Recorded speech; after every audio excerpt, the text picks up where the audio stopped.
What is the most insane idea a person has ever thought up? It's not Saw movies, it's not TikTok, and it's definitely not nuclear warheads. It's zombies. The concept of a zombie is such a terrifying thing. And I'm not talking about the undead. I'm talking about the idea itself. Isn't it interesting that we as humans have invented this idea of soulless, hollow versions of ourselves to satiate this ravenous hunger in our egos without feeling feelings of remorse or regret, a hunger for carnage, bloodshed, and your mum. Anyway, I just wanted to make a video talking about my favorite horde shooters. And, well, I feel like I need to preface this, but obviously, any game can be a horde shooter if you want to define killing a shit ton of enemies, one after the other in sequence, as a horde shooter. But in this video, when I say horde shooter, I'm referring to games that are Left 4 Dead-like. So, let's begin with the oldest and noblest of the horde shooter genre. Left 4 Dead. I shouldn't have to say much to kickstart that nostalgia boner. The godfather of horde shooters has had enough love letters written in its name that me talking about it now is no different than beating a dead horse, which is what I'm doing. That horse was obliterated years ago. Left 4 Dead was so perfect that games nowadays are still copying its homework, and even then they get it wrong. Left 4 Dead was groundbreaking. It's easy to write it off nowadays given the oversaturation of zombie games, but it doesn't change how well-designed, memorable, and fun it really is. The formula of Left 4 Dead is something that Mr. Krabs would bust an economic nut over. 4 friends, 9 wildcards, and a whole lot of depth, charm, and zombies. And enough guns to arm a small nation.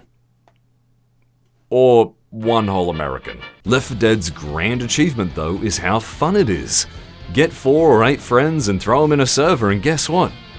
You're in for a good time, no matter what the skill level is. If not, you'd have to be some kind of soulless husk that kicks puppies and eats lettuce for breakfast. That isn't all though. Despite how approachable and simple Left 4 Dead looks on the surface, the difference between a new player and a cracked out one is stark. Left 4 Dead's characters are hilarious and genuinely lovable.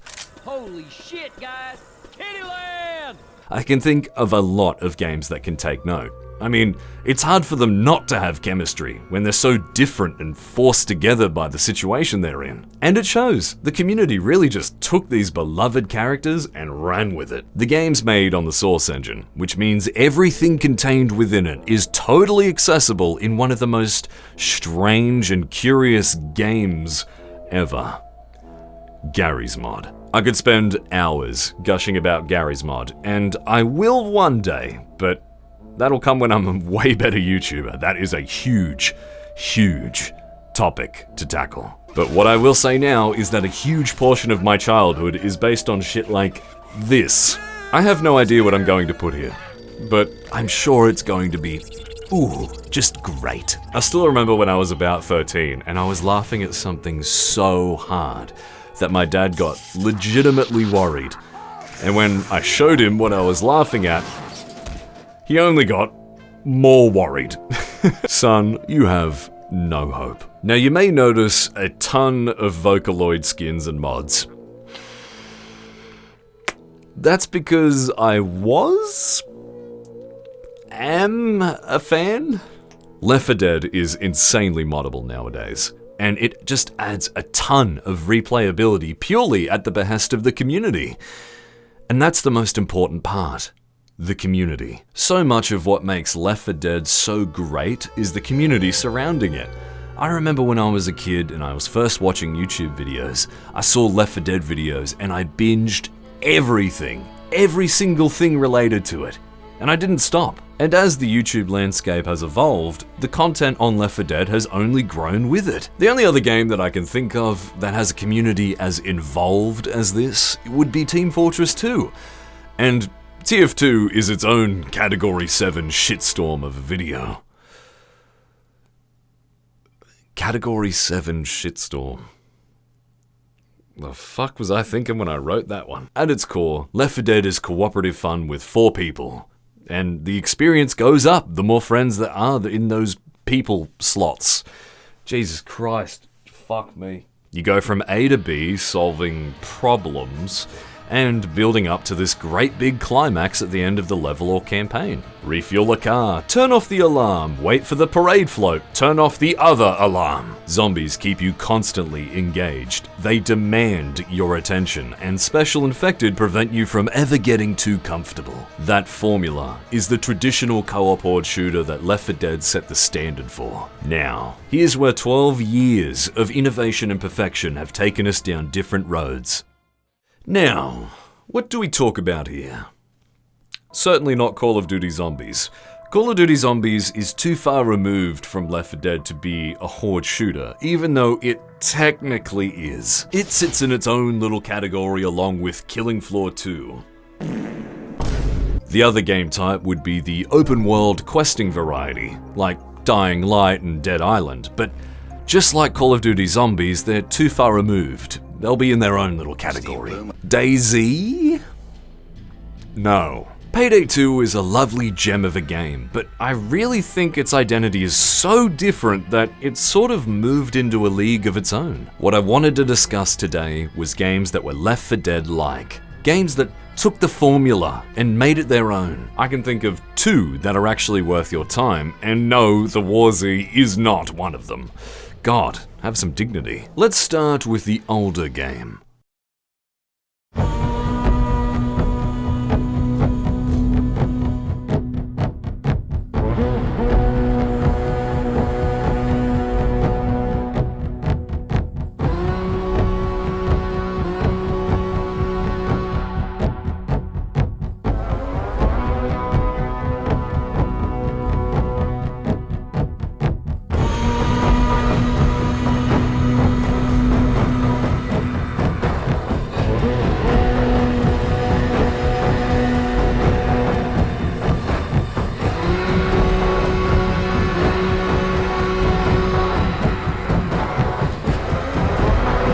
Alright, they get it, it's cool. Moving on. Vermintide 2 is a game set in a fictional world where showers and deodorant were never invented. Warhammer has got to be my favorite fictional universes, despite the bullshit its jealous god puts everyone through. In this universe, there is a faction of magically juiced ratmen named Skaven. Skaven are malfeasance incarnate.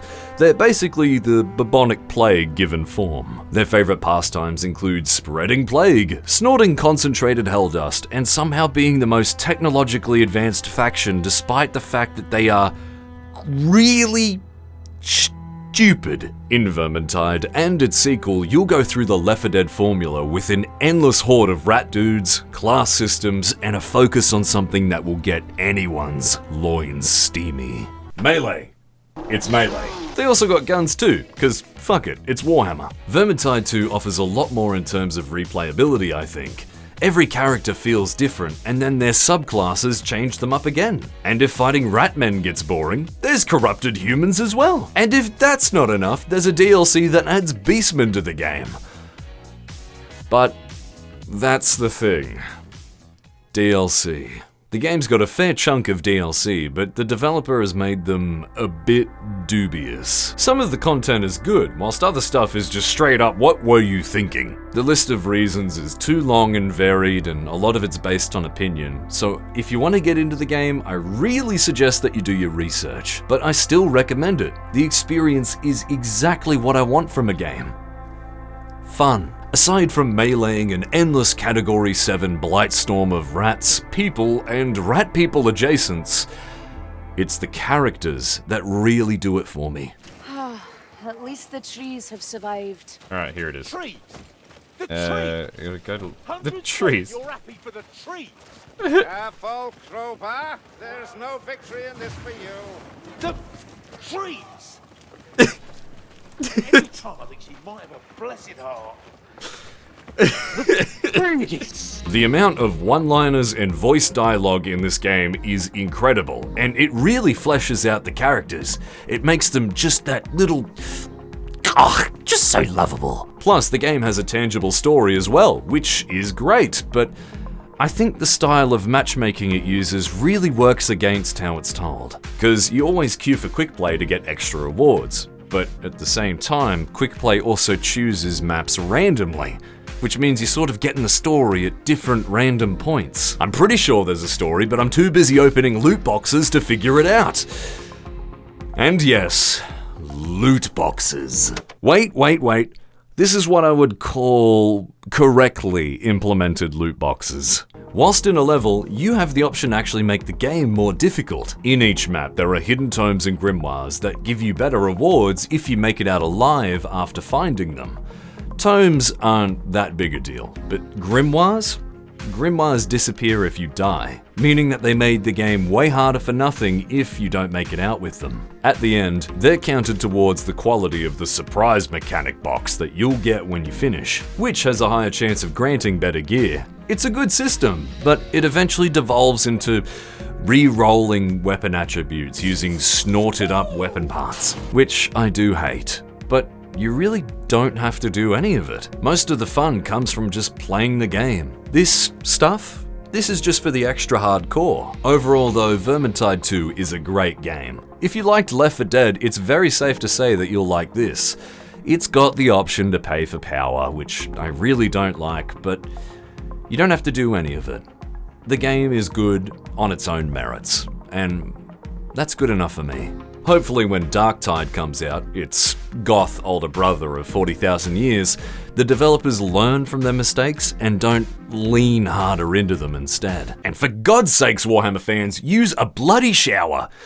I can practically smell you on my models. I'm not doing a flashy opening for Deep Rock. I've done like 2 of those already. Deep Rock Galactic is literally one of the co-op games ever made. Deep Rock Galactic oozes charm from every single orifice you could ever possibly dig. Everything in DRG is procedurally generated. The maps, the missions, my nightmares. Don't worry though, it's not procedurally generated. It's procedurally generated. There's a difference. Deep Rock Galactic is about role-playing as a giga-manlet turned corporate pest controller. There's 4 playable classes. Engineer, who engineers. Gunner, who guns. Scout, he scouts. And Driller, he fucks. Each class has its own arsenal of lethal weaponry and useful equipment, which is also lethal. Your employer wants money, and you, as a loyal wagey, are going to go and get it for him. Your job is to bore into the planet, Big Bug Rock, and mine your way to victory. Deep Rock Galactic has got a lot of mining, but that's great. I like Left 4 Dead and Vermintide a lot, but I do get bored of doing the exact same thing over and over again. Shoot, melee, melee, shoot, melee, melee, melee, shoot, shoot, die, melee, heal, flying rat. I see the fun. It's there and it's great, but for me, there needs to be something more. The core gameplay loop of the Horde shooter is pretty one note, and I really think that it starts to show eventually. But I find that Deep Rock Galactic has added something to this equation. By tying ammo and health resupplies to an in-world resource that you have to dig up, as well as tying the objective itself to strip mining the world around you, you change the gameplay in unique ways that I wasn't expecting when I first played it. Then add on top biomes, modifiers, traversal, random encounters, and a variety of mission types that make everything I've just said either harder or easier in different ways. And you have something that is now built for replayability. Making the split-second decision to jump off of a cliff and try and grab one of your old zip lines as you're chased by some dangerous threat is emergent gameplay that all games should strive to achieve. You can do stuff like that in other games, sure, but in Deep Rock Galactic, it was you that placed that zip line. And it only came in handy because you remembered having done so. It was a cool moment, and it wasn't scripted, and it occurred totally organically. That's what it means to have agency as a player. The emphasis on teamwork here is the real star of the show. Each character brings something different to a squad, and you will feel every character that you don't have with you. The art style is astoundingly appealing as well. I'm sort of disenfranchised with modern games lately, seeing as my computer will soon not be able to run them. It's nice knowing that Deep Rock Galactic's commitment to its art style will always make it accessible to me. It looks especially gorgeous when you start to customize your Dowie. Weapon meshes, skins, armor, color palettes, beards and headwear. There's plenty of reasons to stay glued to your seat. And if that's not enough, endgame content offers you tons of unique upgrades and exclusive customization. Overclocks are Deep Rock Galactic's version of legendary tiered gear. You can equip only one of these massive upgrades per weapon, but you'll always want one of them on. They can be minor, absurd, or anything in between. Turn your grenade launcher into a railgun. Fuck it, make it a mini nuke launcher. Make your twin-linked heavy bolter a poison-spewing behemoth. Or give it a minor increase to splash damage. I really wish the new weapons had some better overclocks though. It feels like they're playing it safe with those ones. There's a battle pass in the game now, and I praised Deep Rock in my old review for not having one. But I at least have to give credit where it's due.